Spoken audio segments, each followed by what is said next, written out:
To medicine. तो हम unit 1 sociology of education का पार्ट 4 कर रहे हैं और cultural dimension of education in India देख रहे हैं। तो आपको आप अच्छे तरीके से वाकिफ़ हो गए कि भारत का जो एजुकेशन था प्री ब्रिटिश इंडिया की अगर बात करें, ब्रिटिशर्स के आने से पहले, तो शिष्य और गुरु का जो संबंध था उस पे था और लोग जंगलों में जाके पढ़ा करते थे। शिक्षा के दूसरे इंस्टीट्यूट भी खुलने लगे थे, लेकिन ब्रिटिशर्स के आने के बाद बहुत ज़्यादा इम्पैक्ट पड़ता है।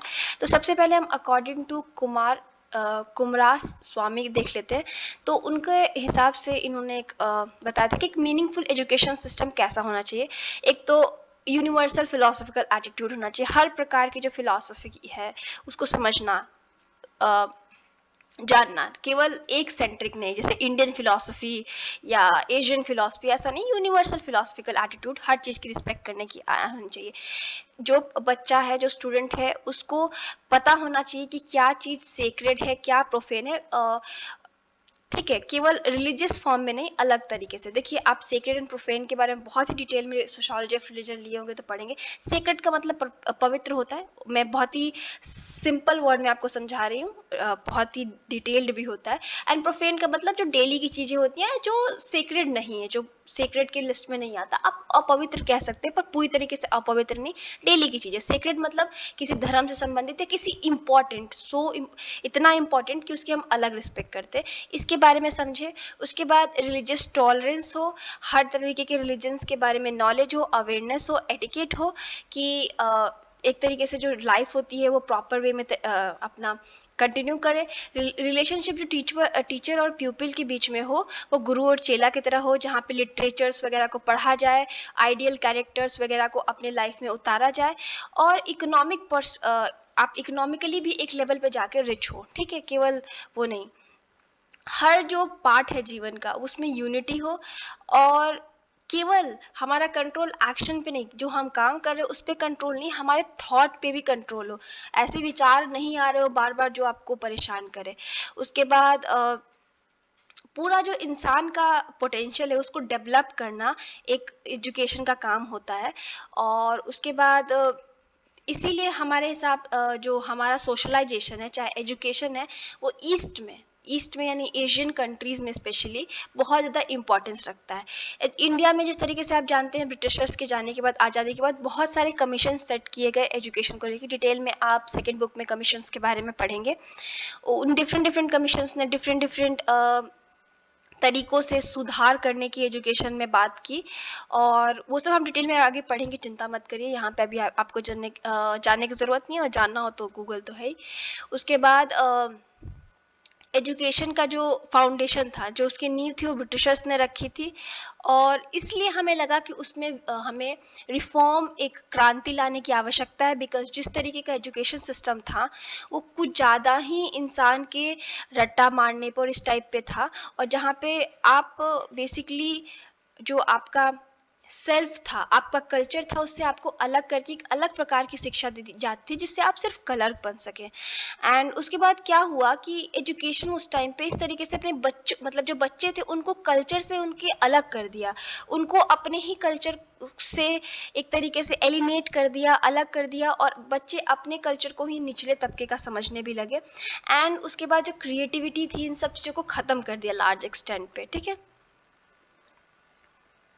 इसीलिए माना जाता है कि जो एजुकेशन बहुत बड़े लेवल पे कल्चरल वैल्यूज़, जो वहाँ का कल्चर, जो वहाँ की संस्कृति है, उसको लेके साथ में चलता है शिक्षा, जो वैल्यूज़, आइडल्स, स्कूल्स वगैरह एजुकेशन के बच्चों को समझाता है, और सिर्फ अपने कल्चर नहीं, अन्य कल्चरों के बारे में, वो एजुकेशन एक बहुत अच्छा होता है, जो बच्चों के सोशलाइजेशन में भी मदद करता है। जो गांधी जी का नई तालीम था, उसका वीडियो भी आपको चैनल में मिल जाएगा, उसमें मैंने डिटेल में डिस्कस किया हुआ है कि किस तरीके से वो बताते हैं कि हमें बच्चों को हर तरीके से डेवलप करना है, उनको नॉन वायलेंस के रास्ते पे चलाना है। ये नहीं कि तुम लड़ाई झगड़ा दिन भर कर रहे हो, किसी को भी मार रहे हो, पीट रहे हो।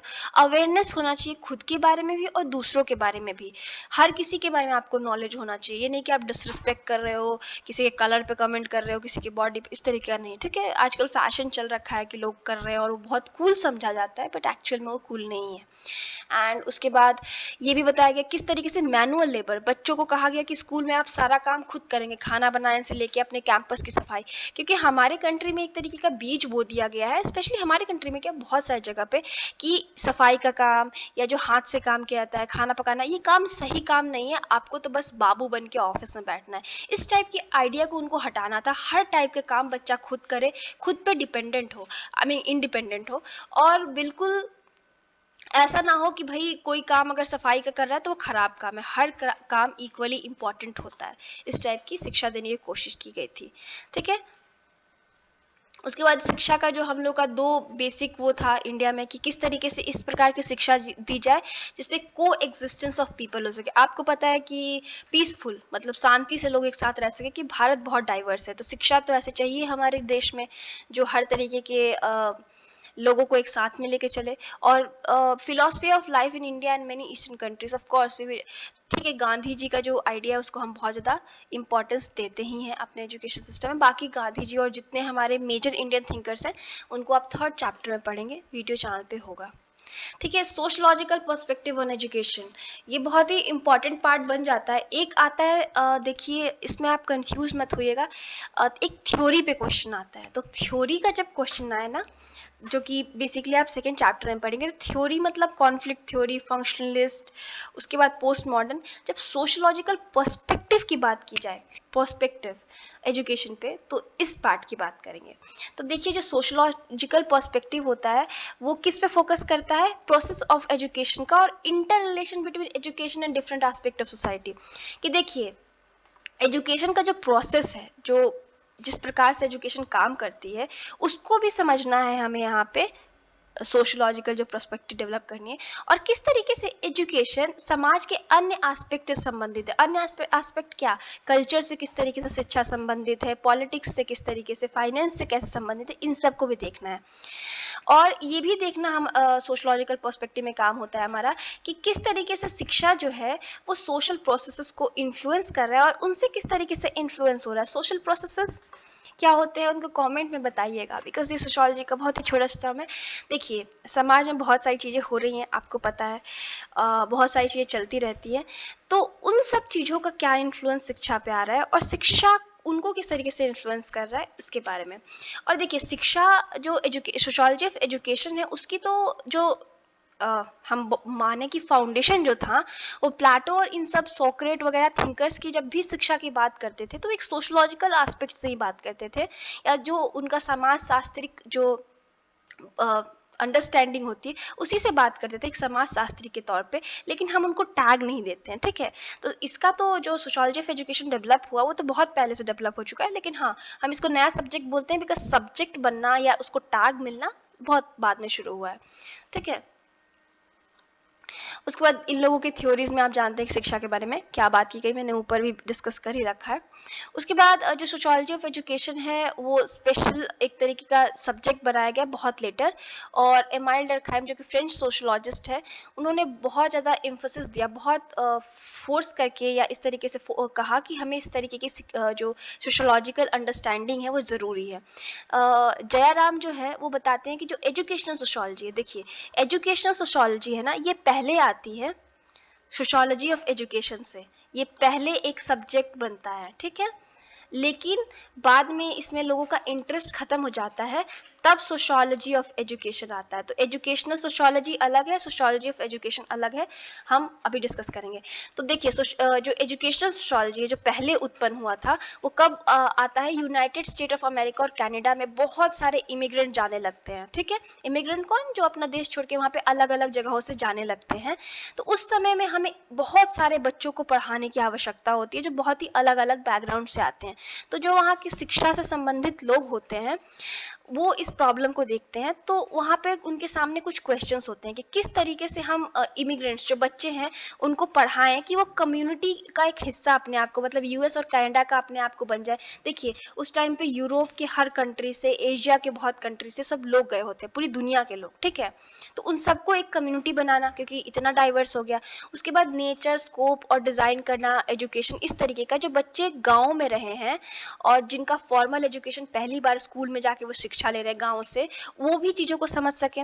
और लैंग्वेज, उसके बाद जो एथिक आइडेंटिटी होती है, रिलीजियस बिलीफ्स वगैरह होते हैं, जो तरीका जीवन जीने का होता है, सबका अलग होता है। उन सारी इश्यूज़ को किस तरीके से हम हर किसी के कल्चर को थोड़ा मिला के उसमें पढ़ाएँगे कि किसी को भी ऐसा नहीं लगे कि वो उनके कल्चर के बारे में बात नहीं हो रही है, उनके बारे में बात नहीं हो रही है। उसके बाद the scope of education sociology वो educational sociology was defined in the term of providing the basic determining the objective of education, place of education study. ठीक है, जो मैंने ऊपर डिस्कस किया किस तरीके से मतलब पढ़ाया जाए, क्या ऑब्जेक्टिव हो, ये सब। लेकिन क्या हुआ, समय के साथ जो एजुकेशनल सोशियोलॉजी थी वो फेल हो गई। किसका? एजुकेशनिस्ट और सोशियोलॉजिस्ट दोनों का इंटरेस्ट रखने में, बिकॉज इसका स्कोप बहुत लिमिटेड हो गया था कि क्या पढ़ाना है, कैसे पढ़ाना है, किस तरीके से कम्युनिटी को मिलाना है, बस यहीं तक इसका रह गया था सोशियोलॉजिकल एजुकेशन सोशियोलॉजी का। तो फिर क्या होता है, फिर सोशियोलॉजी ऑफ एजुकेशन का जन्म होता है, ये दूसरी चीज़ है। ठीक है, एंड इसमें क्या होता है कि इसमें सोशियोलॉजिस्ट का जो होता है वो प्रोसेस ऑफ एजुकेशन को जानना होता है। तो देखिए, अब सोशियोलॉजी ऑफ एजुकेशन का जन्म होता है, तो ये जो होता है ना सोशियोलॉजी ऑफ एजुकेशन, ये बहुत डाइवर्स होता है एजुकेशनल सोशियोलॉजी के कंपैरिजन में। क्यों? यहाँ पे हमें मनहैम बताते हैं कि इसका जो ये सोशियोलॉजी ऑफ एजुकेशन है, इसका बिल्कुल भी एम नहीं है, मतलब इसका एम है कि हम जो एब्स्ट्रैक्ट आइडियाज़ हैं कल्चर के, ह्यूमनिज्म के, टेक्नोलॉजी स्पेशलाइजेशन के, जो इंसानों को इन्फ्लुएंस करते हैं, प्रभावित करते हैं। मान लीजिए कि जो कल्चर है, कल्चर आपको पता है कि कितना ज़्यादा कंफ्यूजिंग है, हमारा कल्चर, दूसरे देश का कल्चर। कल्चर मतलब ऐसी चीज़ है कि इंसान कंफ्यूज हो जाए। उसके बाद टेक्निकल नॉलेज, ह्यूमनिज्म, मतलब इंसानों के बारे में जानना, ह्यूमनिस्टिक आइडिया, ये सब तो हमें जानना ही है जो इंसान को प्रभावित कर रहा है। लेकिन education only be understood when we know for what and for what social position the people are being educated। और इसके अलावा भी हमें ये समझना है कि what social position the pupils are being educated, कि केवल आइडियाज नहीं डालना है, बच्चे क्या हैं, टीचर क्या है, उनका पोजीशन क्या है समाज में, किस तरीके से उनको शिक्षा दी जा रही है। तो जो इसका स्पेक्ट्रम है या जो सोशियोलॉजी ऑफ एजुकेशन है वो बहुत ही ब्रॉडर हो गया। ठीक है,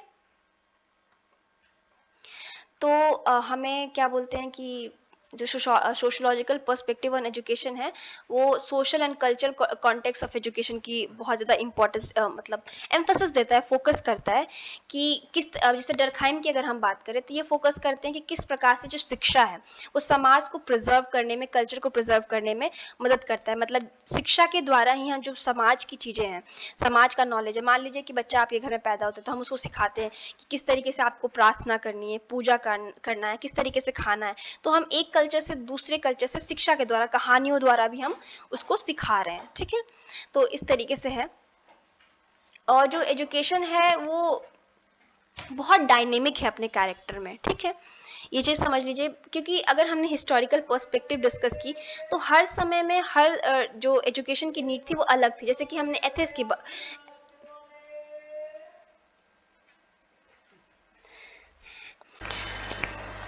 जैसे मैंने डिस्कस किया था कि हर समय में जो शिक्षा होता है वो अलग होता है। मैंने सेकेंड थर्ड वीडियो में डिस्कस किया होगा।